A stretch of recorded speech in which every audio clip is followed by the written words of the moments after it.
আসসালামু আলাইকুম রাহমাতুল্লাহ। আলহামদুলিল্লাহ, আমাদের বিড়ালের বাচ্চাগুলো অনেক বড় হয়ে গেছে। তাদের সাথে আমার ভালো একটা সম্পর্ক হয়ে গেছে। এখন তাদেরকে আমার গায়ের উপর রাখলো, তারা কোনো লড়াচড়া করে না। আলহামদুলিল্লাহ, গত কয়েকদিনের ভিতরে বিড়ালের বাচ্চাগুলো মাশাআল্লাহ অনেক অনেক সুন্দর হয়ে গেছে। বিড়ালের বাচ্চাগুলোকে আমরা আমাদের বাড়ির মধ্যে নিয়ে আসলাম। ছোটরা বিড়ালের বাচ্চাগুলো পেয়ে অনেক অনেক খুশি, এবং দেখেন আপনারা সবাই কাঁধের মধ্যে রাখতে আছে, কেউ হাতের মধ্যে রাখতে আছে। অনেক অনেক এক্সাইটেড দেখে মনে হচ্ছে। পশুর প্রতি কত বেশি আগ্রহ ভিডিওতে দেখলে আপনারা অবশ্যই বুঝতে পারতেছেন। বিড়ালের বাচ্চাগুলোকে আমরা অনেক বেশি যত্ন করি, তাই এখনো সুস্থ আছে। কিন্তু বিড়ালের বাচ্চাগুলোকে এখনো পর্যন্ত আমরা কোনো বাইরের খাবার খাওয়াচ্ছি না।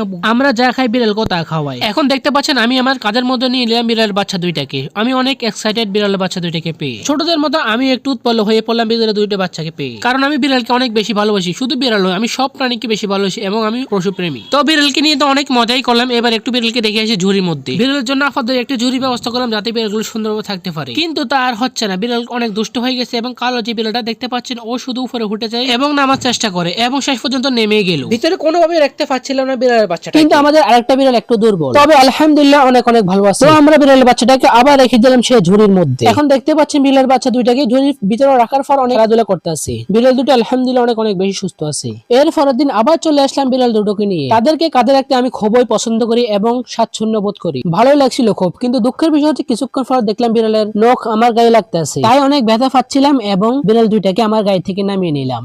আপনারা অবশ্যই কমেন্ট করে জানাবেন বিড়াল নখের জন্য কি করা যায়। বিড়াল দুটো অনেক দুষ্ট হয়ে গেছে, গায়ে উঠলে আর নামতে চায় না। তাই আমরা রেখে দিলাম বিড়ালের ঝুড়ির মধ্যে বিড়ালের বাচ্চা দুটাকে। কিন্তু আর কতক্ষণ বিড়াল নিয়ে দুষ্টামি করবো। এবার খাওয়ার সময় গেছে, বিড়াল দুইটা বাচ্চা চলে আসতো তার মায়ের কাছে। তার মা খুব মনোযোগ দিয়ে খাওয়াচ্ছে বিড়াল বাচ্চা দুইটাকে। বিড়ালের মায়ের দিকে তাকালে মনে হচ্ছে বিড়ালের মা অনেক অনেক বেশি এক্সাইটেড। এই দৃশ্যগুলো সচরাচর খুব কমই দেখা যায়। যদি এই দৃশ্যগুলো প্রথম দেখে থাকেন তাহলে এগ্রো ভাই চ্যানেলটা অবশ্যই সাবস্ক্রাইব করবেন এবং ফেসবুক পেজ ফলো দিয়ে সাথে থাকবেন। কতই না সুন্দরভাবে দুধ খাচ্ছে বিড়ালের বাচ্চাটা। একটু বিড়ালের বাচ্চা দিকে লক্ষ্য করলে দেখতে পারেন বিড়ালের বাচ্চাটা কত দ্রুতভাবে দুধ খাচ্ছে। কিন্তু বিড়ালের সামনে আমরা ক্যামেরা ধরে রাখছি, তবু বিড়াল কোনো লড়াচড়া করতেছে না অথবা উঠে যাচ্ছে না। আপনারা বিড়ালের জন্য অনেক বেশি দোয়া করবেন, যাতে আমরা পরবর্তী ভিডিওর মাধ্যমে দেখাতে পারি বিড়ালের বাচ্চাগুলো কেমন আছে এবং বিড়ালের মা কেমন আছে। এবং কমেন্ট করে জানাবেন আপনাদের থেকে কি কি বিড়াল আছে এবং কি কি ফাঁকি, এবং আপনারা কি বিড়াল আমাদের মধ্যে ফল নাকি অন্যভাবে ফেলেন, এটা অবশ্যই কমেন্ট করে জানাবেন আমাদের। অনেকক্ষণ হয়ে গেলে এখনো পর্যন্ত দুধ খাচ্ছে অনেক দ্রুত গতিতে। কিছুক্ষণ পর লক্ষ্য করলাম বিড়ালের চোখ থেকে পানি পড়তেছে। যদিও ড্রপের ব্যবস্থা আছে, তবু আমরা কিভাবে ড্রপ দিই তা আমরা জানি না, কারণ বিড়াল নখের কারণে আমরা ড্রপ গুলো দিতে পারছি না এবং সুন্দরভাবে খাওয়াতে পারতেছি না। আমি প্রতি ভিডিওর মাধ্যমে বলি বিড়াল নখের জন্য কি করা যায়। অবশ্যই যদি আপনি জেনে থাকেন বিড়াল নখের জন্য কি করা যায় এবং বিড়াল নখগুলো কিভাবে কাটবো,